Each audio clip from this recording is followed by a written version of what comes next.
Hello and welcome to our webinar this afternoon. Thank you so much for joining us. I'll just introduce myself first of all. My name's Michelle Deeks and I'm one of the directors of Work Positive and a co-creator of Deckhive that we're going to be talking a little bit about this afternoon.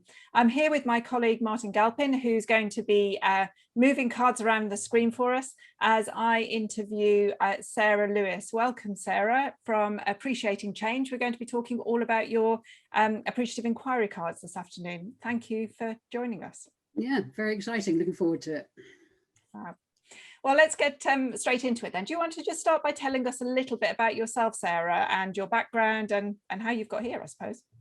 Yeah, so I'm a chartered organisational psychologist with a particular interest in positive psychology and strengths-based ways of working. So I came across Appreciative Inquiry, which we're going to talk about a little bit more later, but I came across it in the early 90s and took to it immediately as a methodology to use with individuals and teams and organisations. And then I built on that with positive psychology. So I work with not-for-profit and commercial organisations. I also have another kind of stream of postgraduate lecturing around these areas in Singapore and in the UK, and I've written a number of books in this area as well. So that's how I keep myself busy. Yeah, very lots of streams to what you do. So Appreciative Inquiry, do you want to tell us a little bit more about that and about the theory?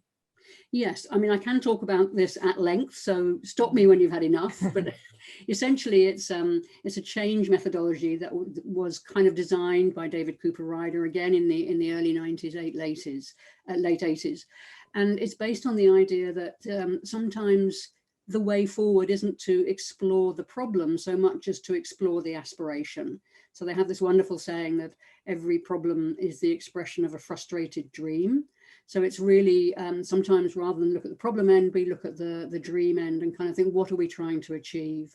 And then they build on that by recognizing that experience isn't uniform. There's always better bits and worse bits. And if we really focus on the best bits, the peak experiences, the exceptionally good, then we can learn from that what made those moments possible and how can we reconfigure our organization in such a way that it's possible for it to be in that state where it does its best more often. And similarly for an individual, you would look at, when have been some of your peak performances or when have you felt most effective, depending on what the topic of inquiry is. So I think that's probably, and it's also what I like about it actually is it's a very psychological approach to change for individuals or organizations, because it embraces the whole kind of humanity of us. It calls on emotional states, it calls on imagination, it calls on social networks and relationships. It kind of treats people and organizations as psychological entities, whereas a lot of approaches to change have a different perspective, shall we say. Yeah, it's one of the things I really like about Appreciative Inquiry is that recognition of the emotional element, that lots of approaches to change are very rational, aren't they, which seems to miss a big trick when you experience it within an organization. So you're talking about using Appreciative Inquiry both at an individual level but also an organizational level. Well, can you tell us a little bit more about where it's most often used, and I suppose for those people who aren't familiar with it, where they might go to find out a little bit more about how it's applied in practice? Okay, so it was initially kind of created or designed to be used at a whole system level. What the recognition had grown that can be a whole organization or a division or a function or a team or an individual. For myself, I kind of started mostly working at the team level, and in more recent years have been lucky enough to expand that into kind of whole organizations or at least whole divisions. So really working with some really nice large systems, which I just personally thoroughly enjoy. So that was the first part of the question. The second part of the question was? Well, where people might go to find out more, yes. or Yeah, well, one of my books is called Appreciative Inquiry for Change Management, which I wrote with a few other people, so they could certainly go there. There's a great book called The Thin Book of Appreciative Inquiry, which is Sue Hammond, which is very thin, small, lots of white space. spells it out in as fewer words as possible, but absolutely on the nail. There are a few other good books around about appreciative inquiry, and it is actually all over the internet. And there's the current center is, I think it's the Chamberlain School in America, the Weatherhead's School at Chamberlain. I'm not entirely sure. It moved there relatively recently, but if you chase the names David Cooper Ryder, you will arrive there. Cooper Ryder has 2 R's in the middle, just for interest. So it's Cooper Ryder, one word, but with 2 R's in the middle. Yeah, brilliant. Well, that's a good start, and I'm sure we'll sort of unpack a bit more of that as we go. But so how did you get to developing your cards? Well, how do your appreciative inquiry cards fit into all of this? I'll just come to that. I can just see in the chat someone's asking about, yes, it was the thin book of Appreciative Inquiry by Sue Hammond, and the other one was Appreciative Inquiry for Change Management, Lewis, Passmore and Cantore. So how did I get to develop the cards? Is that what you were asking? Yes, yeah. Yeah, I like cards. I find them generally when I'm working and training with people, doing development with people, people like the tangibility of something. I often use strengths cards, obviously at my best strengths cards, and people like to be able to give the gift of this is the strength that I see in you. They work really well with the discovery part of appreciative inquiry quite often. So I wanted to find a way of bringing the essence of appreciative inquiry into, again, something that was quick and easy for people to access. So as we'll see when we get to the card pack, I've tried to put the key information that people need to understand both the most familiar model, which is the 5D model, but also the core underlying principles, which allow you to take an appreciative approach into many different contexts. You don't always have to do it as the whole kind of summit process. And really to help me when I'm trying to train people in appreciative inquiry, which I'm increasingly spending my time doing, especially during the pandemic and lockdown, and trying to do it over the internet. So again, having these cards on Deckhive has been such a boon in terms of making those training sessions much more interactive, experiential, and so on and so forth. And I think at the end of our session, we're going to look at how we can, use the cards in different ways, just to kind of, ideas I've got about how they could be useful and therefore what I sort of designed them for. Yeah, I think that will be really useful. Well, as you can see, Martin's now shared his screen, and hopefully everybody can see some of Sarah's cards on the screen share. Now, this is, as she's alluded to, is within deckhive.com, which I'll talk about a little bit at the end. So Sarah's cards are physical cards that you can buy as physical, actual, real cards. But with the pandemic, we developed Deckhive, and Sarah, along with a number of other people, have kindly helped us grow and develop this as the start of a community of card decks online. And so these are your appreciative inquiry cards. So do you want to talk us through what we can see here?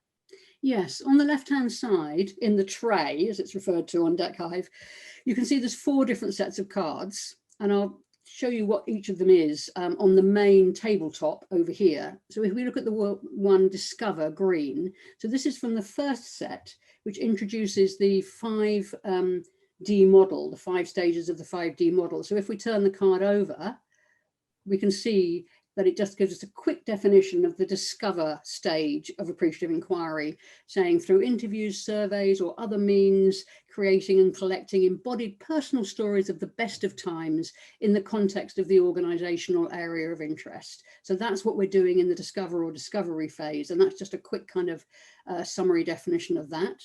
The next set of cards to the right of it there have the 5 Ds on one side, as you can see: define, discover, dream, design and destiny.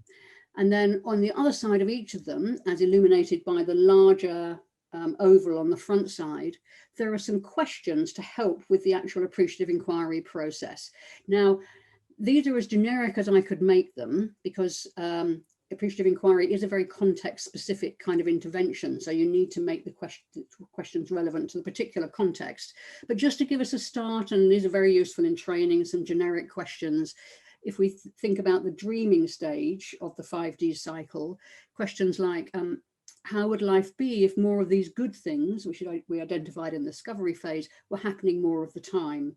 An observer returns in 2 years' time when, and you'll see I've put we or you so that people can use it kind of in the group or with a group, are achieving are your best. What differences will they notice? So these are questions to encourage people to take the best of the present, put it into the future, imagine themselves in the future in a year or two's time, and start, as we said, using their imagination and generating ideas, images, possibilities for what a good future, the best future, could be like based on what we know we can already do when we're at our best. So it's not kind of, you know, if we were in another universe, if we worked in another organization, if I had a different boss, it's, you know, knowing what we can do, how could we grow the best of that to create something even more flourishing? The bottom left, that yellow one there, yeah, this is these are about the principles. So there's a whole set about the appreciative inquiry principles. This one is the positive principle, the principle of positive energy for change. Appreciative inquiry is very good at generating positive energy. And again, there's a little definition of the principle. Change takes energy. This principle recognizes that change takes energy, and that energy is a depletable and renewable resource. Positive energy is generated by the desire to achieve attractive futures. It can be created and recreated by imagining positive futures and by reliving positive moments from the past, and in many other ways as well. But these are kind of central to the theme. The last pack is kind of the creative generative pack. So I think there's about 28 cards in this deck, if I remember rightly. And on the one side, it's all images. So here we have one of the images. So there's a complete range. Martin's just showing you now. That's terrific. Great range of different sorts of images. Tried to make them as varied as possible. Tried to make them reflective of a level of equality and diversity. Really just for people we'll talk about how we use these later. And on the other side are some kind of key phrases that sum up some of the essence of the appreciative inquiry approach. So this one here, questions are impactful and fateful, choose them wisely. It's called appreciative inquiry because of that recognition that what we inquire into, we grow. What we inquire into, we are focusing our attention on, and we will see more of. So we need to think carefully and take responsibility for what we choose to focus on. Logic solves problems, emotions fuel change. I quite like that one myself. The stories we tell about the world affect how we act in the world. So this is the whole social constructionist principle, which is one of the key principles. So hopefully that gives you a sense of some of what's going on in the last pack. So that's, and there's another card we'll look at later that gives some guidance on how you can use these cards. But so essentially we cover, you know, the 5D model, the 5 principles, questions around the 5D cycle, and a set of creative cards. That's a huge amount of information, isn't it, in here? There's a lot of stuff. I can see there's a real diverse range of ways in which you can use the pack or just subdecks. I can imagine running whole sessions where I only use one subdeck, depending on what I'm focusing on. Yeah, there's a lot of stuff there. Okay, so do you want to tell us a little bit more about this table then that Martin's just moved on to? Yes, this is just to look a little bit more at the kind of question cards, which I said, there's a set of 5 cards that take us around the 5D cycle. So the first part of the 5D cycle is defining the topic, you know, what are we going to inquire into? So if we turn the define card over here and just enlarge it for a moment, you can see that sense of how do we even define what we want to inquire into? What is it we want more of around here? So this is, you could use these as a team that wants to do some appreciative inquiry kind of on their own. You don't need to have a facilitator or consultant there necessarily. This second one is absolutely key, and it's sometimes known as the flip in appreciative inquiry. If that's, sorry, second question I meant, if that's what we don't want, or if that's what you don't want, what is it you do want? So if that's what you don't want, problem statement, what is it you do want, aspiration statement?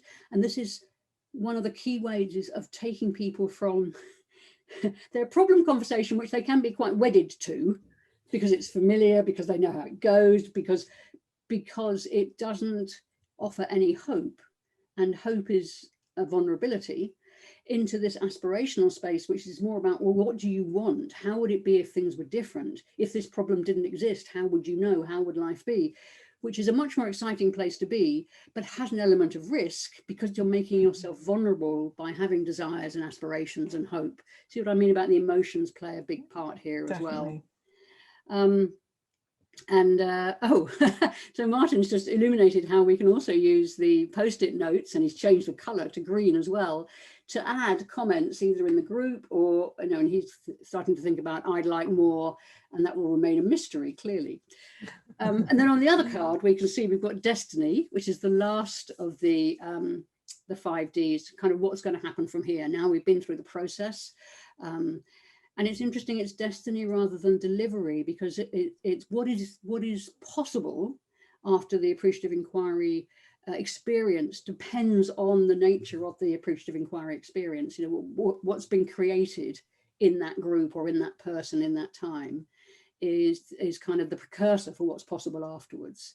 So given everything that's happened, all the conversations we've had, the kind of dreams that we've created, the good experiences we've identified, you know, what are you inspired to do right now would be a kind of destiny question to help somebody move on. And a really important question, how will we or you sustain the energy from today? Because as we say, energy needs to be created and recreated. So how are we going to keep the energy that we've created here today and the enthusiasm we have for making changes? How can we keep, you know, reinforcing that and so on? So that's just some questions really that take us through the whole 5D cycle. And these you could use in coaching, individual coaching, just to take someone through the 5D cycle. And of course, you don't have to use them exactly as they are. They're really a sort of starter for 10 to give you a way into appreciative and positive questions, which for people who aren't overly experienced isn't as easy as it sounds. We're all very well drilled into inquiring further into the problem. You know, I was a social worker for many years. I know how to get to the bottom of a problem. I've, you know, this I've had to learn, this other way of, and these different sorts of questions I've had to learn, and most people do. It doesn't necessarily come naturally to flip it round. So it's to help with that. Yeah, that I was just thinking as you were showing them how valuable these cards are as that prompt for starting those conversations, and how easily you could then just tailor them to more specific situations, individual or team or organizational, but a really valuable start point. And what do you say to people about that 5D process? Do they need, so in a coaching situation, do I need to start at the beginning and work all the way through? How do I get the most out of the approach, or can I start where I think I need to start? Okay. Well, one thing is, in this sort of work, as with any sort of therapeutic or facilitative work, it's a case of start where the client is at. So I think one of the things people struggle with appreciative inquiry is here's this frustrated, miserable, depressed, angry, whatever it is client, and you want me to come in with all this cheerful stuff. That's not going to work. And they're right. First, we have to start where the client is at. So we have to listen to their account of what's going on, and, you know, reflect it back and show that we understand how it's looking and feeling to them. So as I understand it, the situation is, this is what you're concerned about, this is, you know, but rather than amplifying it, rather than saying, tell me more about this problem, what we want to do, if we want to work this way, is to flip it round. So that's when we say, having shown that we understand where they're starting from, we then say, okay, so I understand that's what you don't want. You know, this is not satisfactory. Tell me what good looks like. You know, what is it you do want? If things were working the way you have in mind, the aspirations you have, what would I see? Tell me about that. And that's how we start to get them into. So that's very much the first thing. We need to get people to a place where they're ready to come into the conversation with us. Second thing to say is, if problem talk is working, then that's great. And problem talk works for logical problems. How am I going to get from A to B? All I need to know is the information. I don't need a detailed investigation of the best travel experiences I've ever had. I just need to know some information about A and B and the train timetable. But when that isn't working, where do we go? And this is where we can go. This is where we can go when problem talking isn't moving us forward.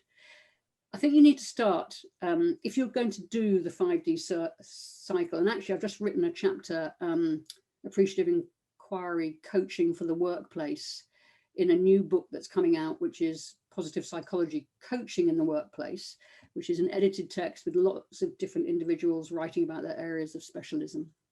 And I take people through, you know, how you use the 5D model as a basic coaching approach. And you do to start with, well, what is it we want to talk about? What do we want to inquire into?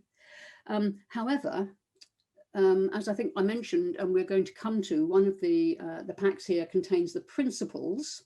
Mm-hmm. And if you want to work from the principles, that gives you a much more flexible way of working, because you can take them into all sorts of different, it's the one above actually, the constructionist principle and so on. You can, yeah, sorry, I'm confusing you, Martin. Just if you want to go back a tabletop or two, yeah, we'll leave it for the moment. But there's a set of principle cards in there. And working with them, we can take them to any situation and apply the principles. So in that sense, we don't have to use the 5D model. So, you know, there's a 5D model, which is really useful when you're first moving into this kind of area of practice. It gives you some ropes to hang on to. It gives you a guide to follow. It's very simple. It's just that 5D model. As we become more experienced, as we understand how the sort of psychological and social process of how this works, then we can move more to working from the principles. Okay, thank you. I think that's really helpful positioning. I like that, meeting clients where they're at. I think that's so important, isn't it? It can all feel a bit scary if we've got to take somebody from this very negative state over here and feel like we've got to move them all the way over here in one session. Yeah, okay, thank you. That's really helpful. So shall we move on to the next slide, where the next table, where I know you're talking about the dream. Is this about the dream stage? Yes. So what I wanted to say here, this table, is when I'm working with people in a physical space and we come to the creation of the aspirations of the future, it's known as dream. It's American model. I think the word dream works better in America than perhaps in the UK, but that's the word in the model. Don't have to use it when you're practicing, obviously. But when we get to this future aspiration state, in a physical space, we give people all sorts of materials to create something. I've had people do things with Lego, obviously drawings, craft materials, 3D constructions. You could use a sandpit, anything you like. Anything but a bullet pointed list. I've had people do raps, plays, poems, wonderful, but not a bullet pointed list. Slightly more restricted in the online space. I know some people are very good at using whiteboards and all the rest of it, but I find I give people this selection of images and quotes and say, use these to give us some sense of your aspiration of the future. This is in a 5D process. And so that's what they do. And again, they can use the post-its to kind of add or illuminate bits that are missing. So it's not as, as rich perhaps as if we were working in a physical space, but at least it gives them something to create an image rather than just a bullet pointed list of our aspirations for the future. So that's what I was thinking of there. Seems to work in the sessions that I've done. No, I mean, images are great, aren't they, for helping people to develop that bigger story, like you say, to move away from the bullet points and the sort of more rational. You get the more complete, more holistic, more emotional, maybe. Response and you can interpret them so many different ways. I mean, there's a couple in there. You have a compass and signposts. They're kind of fairly clear, but the one you've just gone past of the person skiing. We had quite a debate about this the other day about, what that could be used to illuminate. Is it being on the edge? Is it being adventurous? Or is it somebody very in the moment? So it's flow and engagement. You can bring a lot to images, as opposed to words. Yeah, definitely. Yes, and it's that breadth is so nice, isn't it? And that people can choose the same image and interpret them in different ways. It is a very valuable conversation in group sessions. Yeah, definitely. So you've talked a little bit about how you use these cards, in that you were talking about training for appreciative inquiry and things like that. But do you want to tell us a little bit more about that, about how you use them in practice? So mostly I've used them in training sessions so far, to be honest. I think that's fair to say, both live and online. So I use the question cards to take us round the 5D cycle. But one of the things I also do is, when I want people to help people understand the principles, is I asked them, for example, to take one of the principle cards, and here we've got here the constructionist principle. So if you just enlarge that a moment, Martin, so we can read it. You know, this is the idea that based on social constructionism, what we focus on becomes our reality. So we see what we look for, we hear what we're listening for. The principle, this principle is a statement of the belief that reality is socially constructed. We have choices about what we inquire into and where we focus our attention and how we talk together. All of these choices influence what is brought into the light and what remains hidden in our shared reality. And this is really important, connects to the whole idea of stories in organizations and which ones get the oxygen, which ones don't. So what I ask people to do is to take one of these cards and then look at the comment cards or the quote cards and see if they can match some of the quote cards to the principle. And this is a way of getting people to really explore it and understand it a bit more. So the ones we've picked here, you know, the inquiry is the intervention. That's part of social constructionism. There is no before. What we choose to inquire into is an intervention choice. Words create worlds. You know, the way we talk about things, the things we choose to emphasize, affects the mental model we have, which then affects how we act. We see what we look for, we hear what we're listening for, these kind of things. So, and then also you can get people, because of the flexibility of Deckhive, they can line these up on top of the principle, like as if they were playing patience. Because you know, you can move these cards around, and then so you could have all 5 of them here with different cards from this deck on them.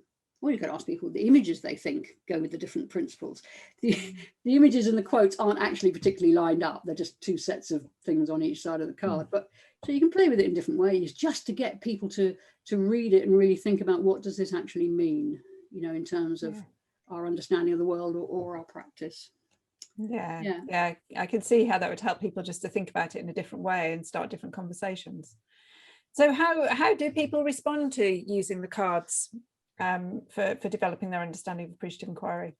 Yeah, it seems to work really well. It's certainly a lot more interesting than a series of whole sort of lecture slides trying to explain all this.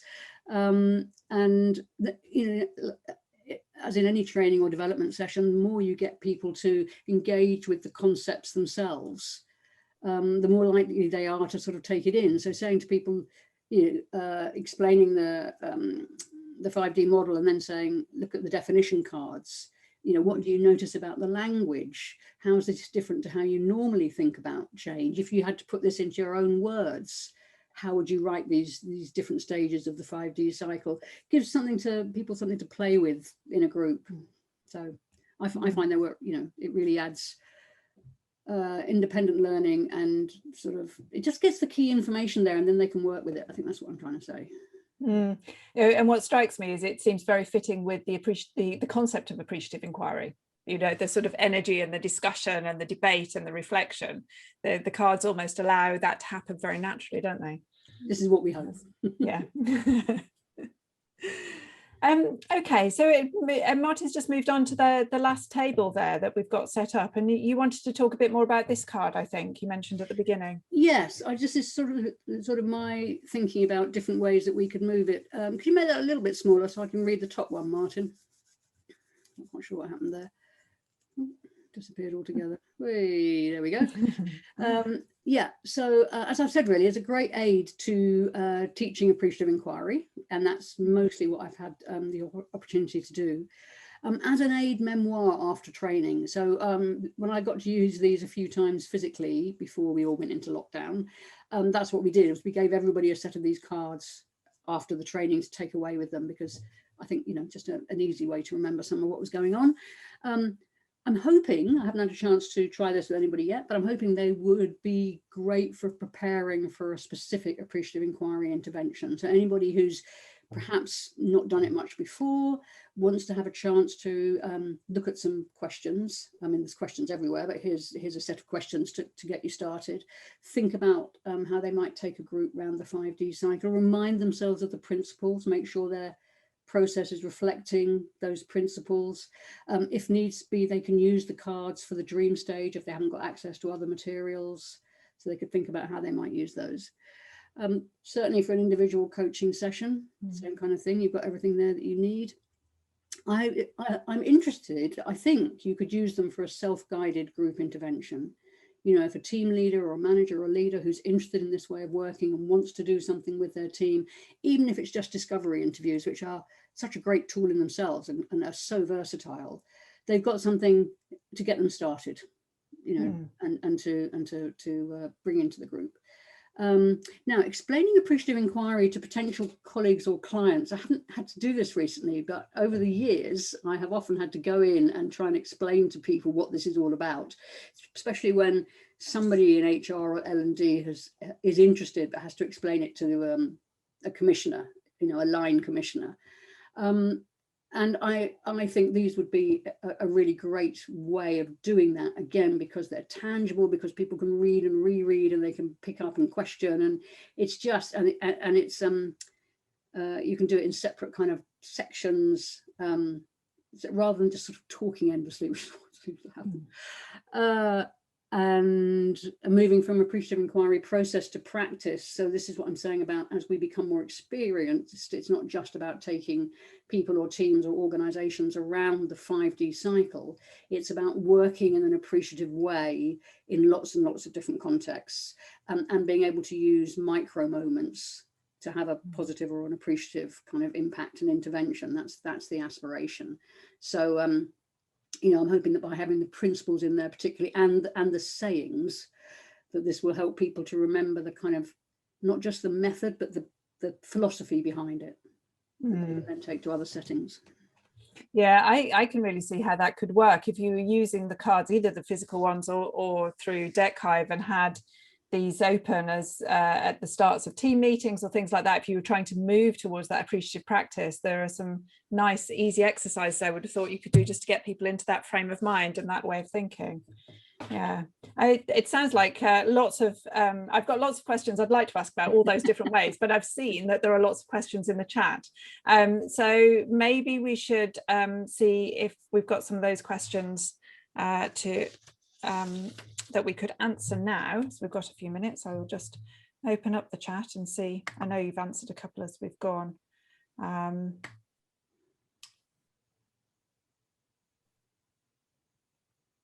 right. So Heather, you've asked Sarah, I can see a number of smaller operational opportunities to use this approach and these tools. I'm wondering whether you have examples of how both could be deployed in a strategic context, in my case, to develop an organizational strategy related to an element of our culture.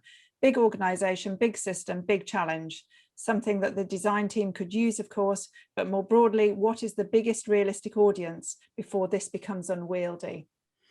Is this the approach, I guess, or working with cards specifically? I'll take it as the approach. Okay. That may or may not be right, and we can come back to the cards. You know, appreciative inquiry as an approach is kind of infinitely scalable. Different challenges arrive at different levels of scale. So personally speaking, I reckon the largest group I've probably worked with, you know, in a physical setting, managing to get them all in the same place at the same time, which is a real challenge, is about 250. Plenty of people who had bigger venues and bigger organizations have worked with larger groups. It just gets more complex in terms of microphones and recording and rooms and refreshments and all the other stuff that go along. There's a whole series of books that Jervis Bush has just launched, one of which I've written, which is co-creating planning teams for Dialogic OD, and Dialogic OD covers appreciative inquiry and other styles. Another colleague, Gwen Stirling-Wilkie, has written a book, From Physical Place to Virtual Space, which is about her experience of doing a large change intervention during the pandemic, which has a lot of good advice in it. It's a really, really good book. I would say there are other tools that I might use as well. So I have a set of cards called Positive Organizational Development cards, which are also available on Deckhive, that have a lot of positive psychology themes that are relevant to engagement, culture, those kind of things. So in a way, they would help with focusing on what do we want to influence, and then appreciative inquiry would be the how can we influence it. So the process is the same. How do we decide The key thing is, what are we going to inquire into? What is it we actually want to grow? What is it we want more of? And then if you have a co-creative planning or design team, I would call it, what I used to call it, planning, feasibility and sustainability group, but it never sticks. It always becomes the planning team because we fall back on familiar language. But they would work, you would work with them to design a process that could help the whole organization to move forward. And certainly these cards would help the design team to get an understanding of the approach that you're proposing or wanting to bring. But appreciative inquiry is absolutely, all the dialogic approaches are absolutely what you want for culture change. And one of the problems, and do stop me if I'm going on because I love this stuff, one of the challenges organizations run into is kind of a category error. They're used to using problem-solving approaches for problems. And so they think what they've got is what's sometimes known as a diagnostic or a kind of logical problem. And so they want to, and so they apply logical problem solving. That's great. But culture is not a logical problem. Culture is a system, an element, what's the word I want? Process, element, anyway, property, that's it. So culture is a property of a system. And if you want to change it, you need to work with the system in this kind of psychological social dynamics way. And logical problem solving doesn't fit, it doesn't give the right, it doesn't have an appropriate impact. So it's, what's your challenge, what's your way forward? And generally speaking, these bigger things of sort of engagement, culture, strategy, all of these kind of things are much more of that system dynamics area. How we make meaning together, how we socially construct our world, what makes sense to us, what seems good, those kind of things. And so these dialogic approaches are much more effective in that space. Yeah, most definitely. There's a lot more to be said, but we'll stop there. Yeah, no, there's a lot there, isn't there? It's a complex, culture is a complex thing, and there's lots to it. But I think to your point about involving, it does need to involve all key stakeholders, doesn't it? Which is why we very quickly end up at lots of people. So hopefully, Heather, you get a sense there that you can run appreciative inquiries with very large numbers of people. I think your question about the hybrid work context, I imagine what you're referring to there is, could you use Deckhive and cards online and physical cards? And yes, you could. Now, of course, we haven't really had chance to do that in the real world yet, because Deckhive didn't exist before the pandemic and we're only just coming out of it. But we're very hopeful that by having decks online that also exist in physical form, yes, absolutely, you could have some people in the room and you could have some people online, and then it's about how you facilitate that. Challenges in itself, but certainly something that we hope is possible and is intentional. Eve has asked about the titles of the books that Sarah's mentioned. Yes, absolutely. We'll get a list of all the titles of the books from Sarah afterwards, and we will send you a follow-up email after this so we can include those in that as well. Any other questions? I don't think I've missed any others on the chat, but if anyone has any questions, please feel free to put them in the chat or to unmute yourself and ask the question in the usual kind of way. Any more questions?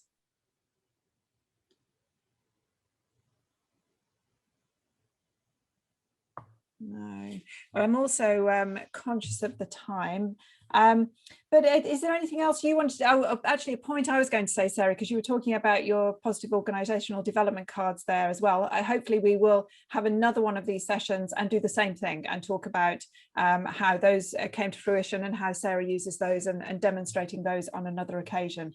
So if you're interested in finding out about those, then look out, please do look out for that session later in the year.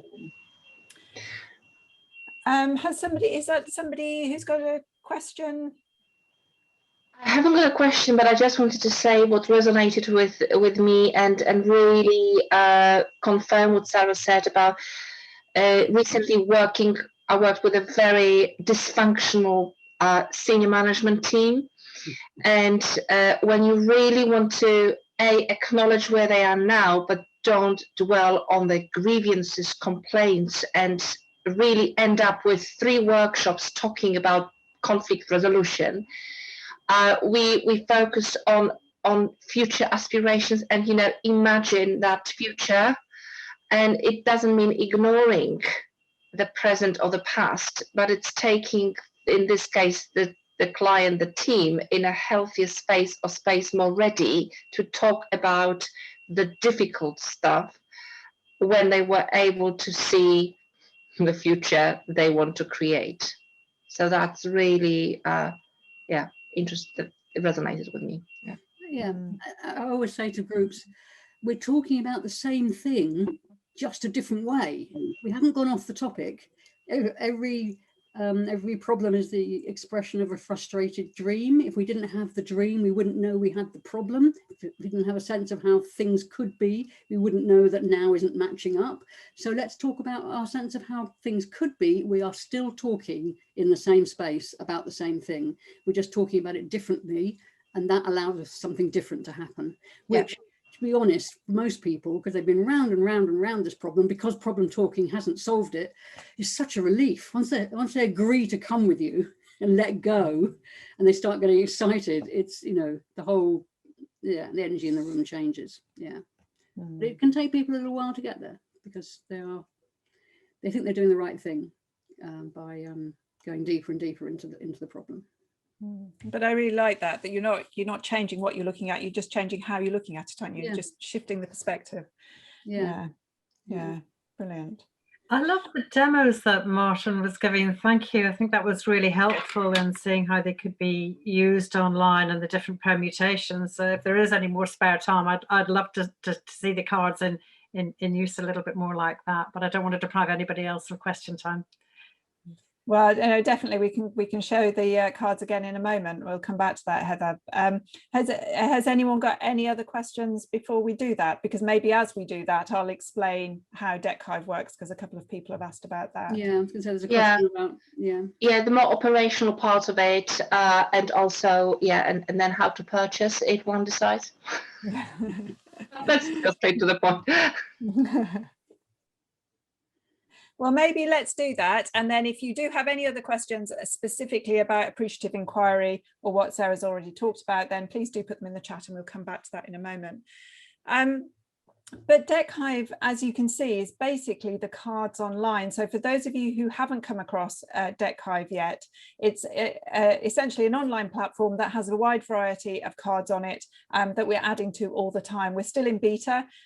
We only launched just before Christmas and we have sort of about a dozen decks online at the moment. Sarah's Appreciative Inquiry ones and her Positive Organisational Development ones being two of the decks. We've also got our At My Best Strengths cards and question cards on there. There are values cards, emotions cards, a whole load of different decks which you can use in a variety of different ways. So a number of the other decks, as Sarah alluded to, may also be useful for aspects of appreciative inquiry alongside her decks, and others that you might use in other coaching, leadership, management, conversations, training, and so on. So Martin's just showing you the variety of decks there.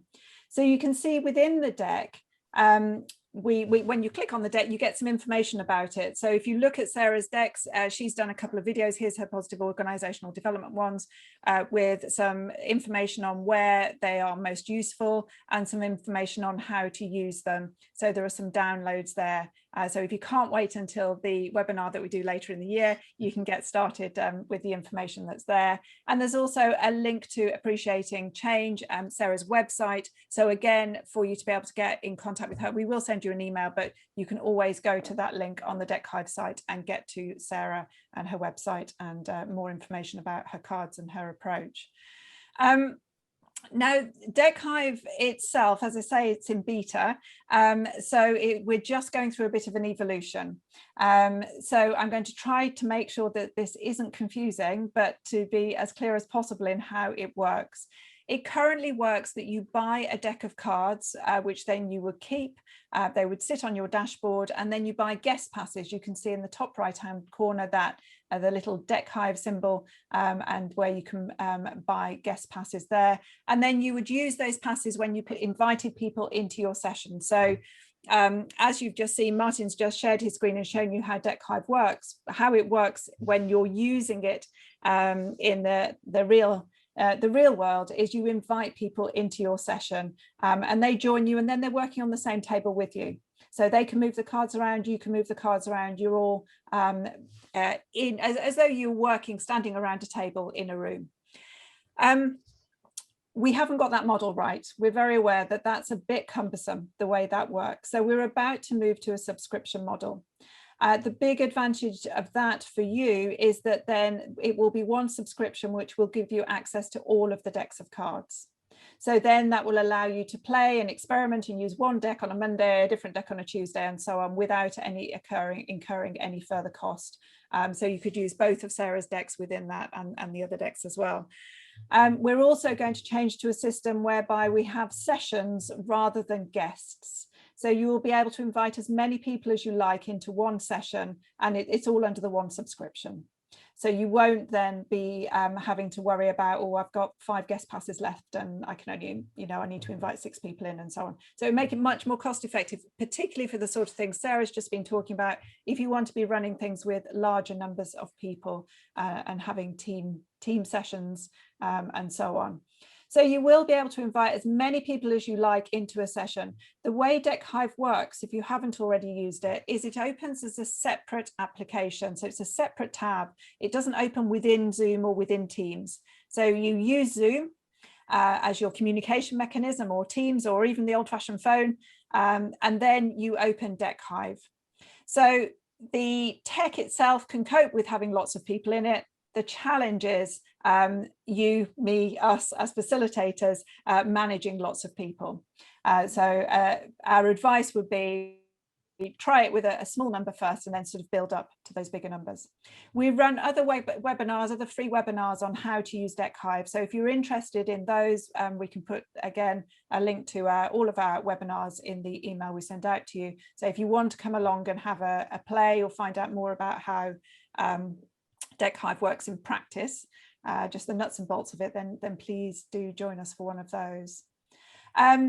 We're hoping the subscription model will go live within the next month or so. So for those of you who've already signed up and you have accounts and so on, we will be in touch with more details. We have sent out a message to you today explaining that we will be switching over, and we will be in touch with more details on how that will work in practice.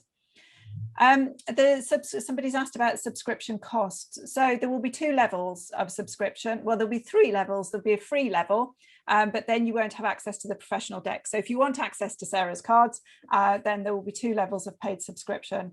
One will be £10 a month, which would allow you to run 5 sessions a month. If you want unlimited sessions, if you're running lots of sessions, then there will be a higher level subscription, which will be £35 a month.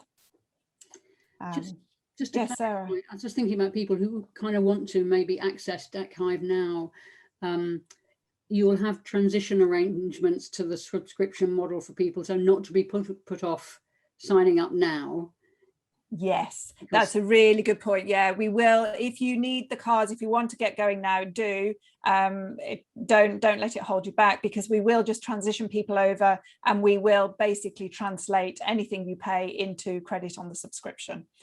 So we'll sort of make sure that you get equal value or more. So please do sign up now if you want to get going with it. Okay. Any last questions? There was another question here about how or where or how to look out for further sessions. Will people here now be on a newsletter of yours about the different sessions you're running? People who've attended this webinar? We will put in a link to sort of next webinars. If you are not, and we can make sure we've got a link in there to sign up to our general newsletter. So if you're not already signed up, to make sure that you're on that list, we'll include that link as well, because we do have these sessions running about every fortnight, interviewing one of our other creative partners with another deck of cards. So we have a number of them coming up over the coming weeks and months. So yes. Could I put my email address in here in case anyone wanted to contact me about Appreciative Inquiry in general, like yeah, culture and so on? Is that okay? Yeah, definitely. So if anyone wants to make a note of that, There you go. Martin's just put in the link to our other webinars on and how to sign up on Eventbrite, and Sarah will just put in now her email address, so you can get to her via that route, and you will be able to get to her through Deckhive and through her website as well, and we'll make sure we put some links in the email we send out. Thank you for all the nice things people are saying in the chat, by the way. That's really some lovely things. Yeah, thank you. you. Yeah. Well, if there are no more questions, then it just leaves me to say thank you very much to Sarah. That was really helpful. I found it really interesting, and there were lots of positive comments on the chat, so hopefully everybody else did too. Thank you very much for your time, and thank you to all of you for coming along over your lunch times. Much appreciated. And thank you to Martin for driving the cards around the screen. Yes. And we look forward to seeing you all again soon at another session, hopefully. But enjoy the rest of your day.